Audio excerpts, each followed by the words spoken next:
वक्रतुंड महाकाय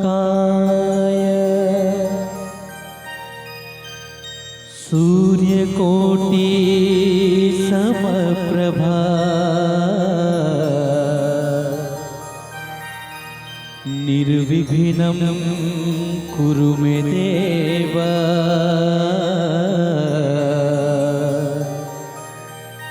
सर्वकार्येषु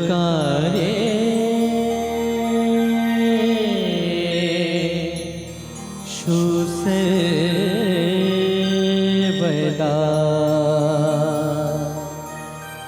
सर्वकार्येषु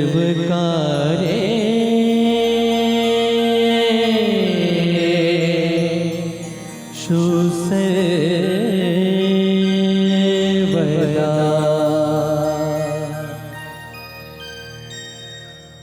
नमस्कार विद्यार्थी मित्रों, मैं उपाध्याय अर्चना मैडम प्रणव सेवा संस्था में आपका स्वागत करती हूँ। आज हम कक्षा 7 में विषय हिंदी पाठ 3 सच्चा हीरा। विद्यार्थी मित्रों, पहले हम थोड़ी सी प्रस्तावना का अभ्यास करते हैं।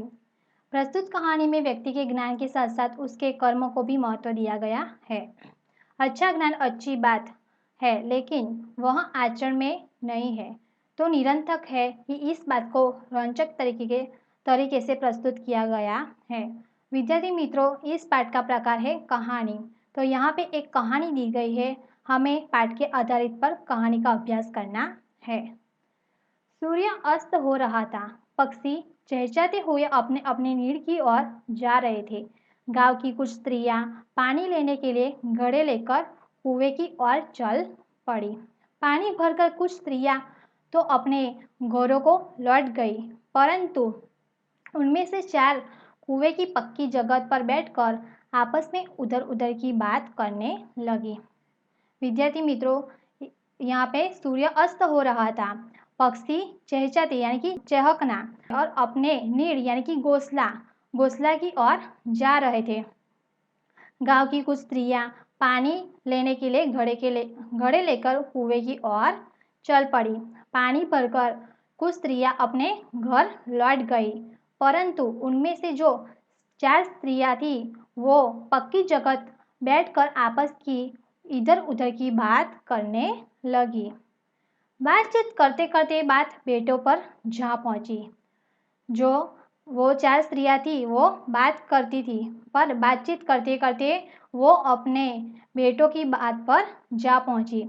उनमें से एक की उम्र सबसे बड़ी लग रही थी। वह कहने लगी, भगवान सबको मेरे बेटे जैसा ही बेटा दे। मेरा बेटा लाखों में एक है। उसका कंठ बहुत मधुर है। वह बहुत अच्छा गाता है। उसके गीत को सुनकर कोयल और मैना भी चुप हो जाती है। लोग बड़े चाव से उसका गीत सुनते हैं। विद्यार्थी मित्रों, यहाँ पे जो 4 स्त्रियां थी वो बात कर रही थी। वह उनमें से उम्र में सबसे बड़ी लग रही थी। वह कहने लगी, भगवान सबको मेरे जैसा ही बेटा दे। मेरा बेटा लाखों में एक है। उसका कंठ बहुत मधुर यानी कि मीठा है। वह बहुत अच्छा गाता है। उसके गीत को सुनकर जो कोयल और मैना भी चुप हो जाती है। लोग बड़े चाव यानी कि लग्न से उसका गीत सुनते हैं। उसकी बात सुनकर दूसरी स्त्री का मन हुआ कि वह भी अपने बेटे की प्रशंसा करे। उसने पहली स्त्री से कहा, मेरे बेटे की बराबरी कोई नहीं कर सकता।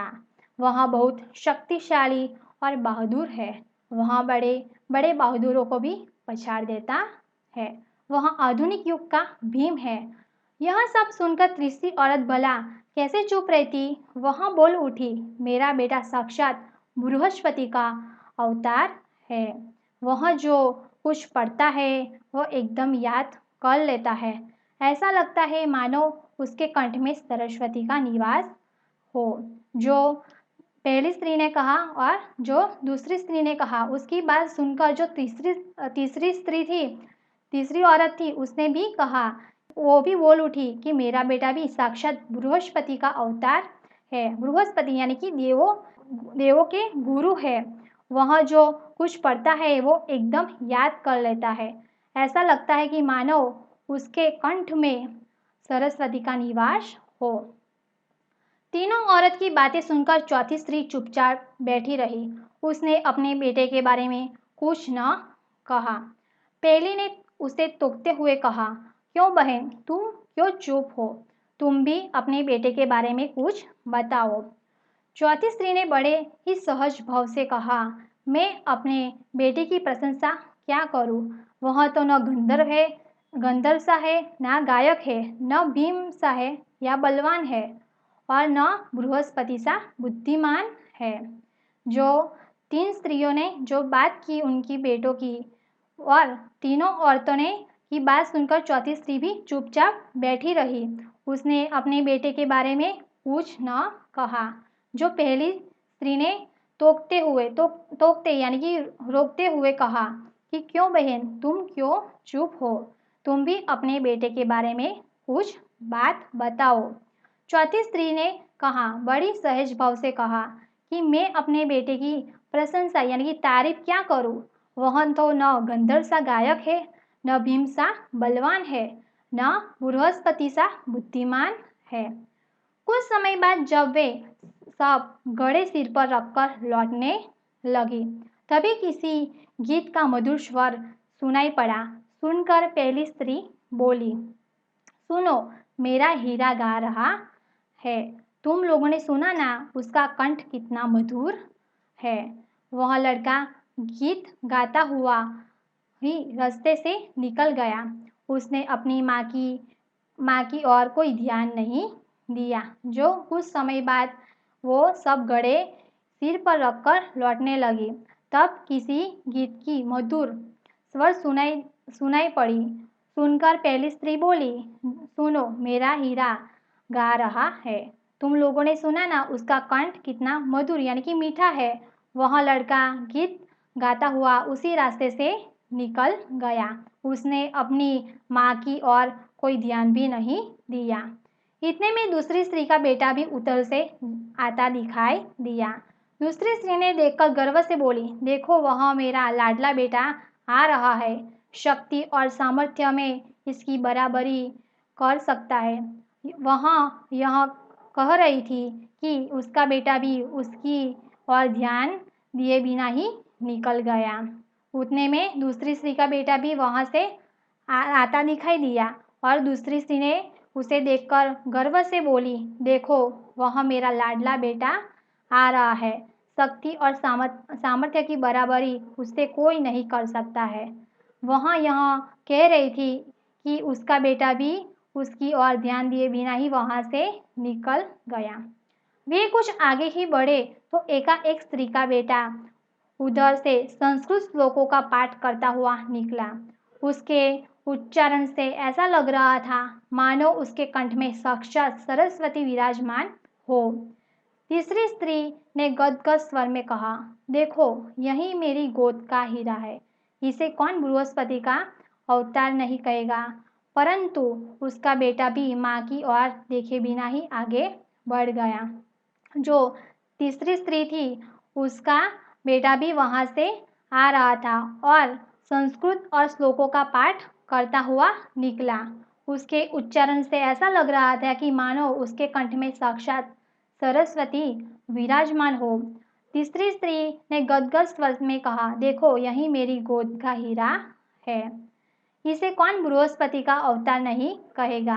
परंतु उसका बेटा भी माँ की ओर देखे बिना ही आगे बढ़ गया।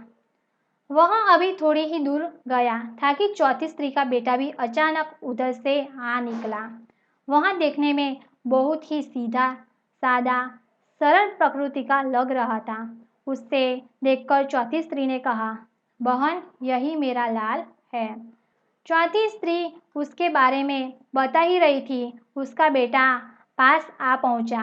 अपनी माँ को देखकर वह रुक गया और बोला, माँ, लाओ, मैं तुम्हारा घड़ा पहुंचा दूं। मना करने पर भी उसने माँ के सिर पर से पानी से भरा घड़ा उतारकर अपने सिर पर रखा और घर की ओर चल पड़ा। जो चौथी स्त्री थी उसके बारे में बता ही रही थी और अपनी माँ को देखकर वो वहाँ रुक गया और बोला, माँ लाओ, मैं तुम्हारा घड़ा पहुंचा दूँ। मना करने पर भी उसने अपनी माँ के सिर पर से पानी का घड़ा ले लिया।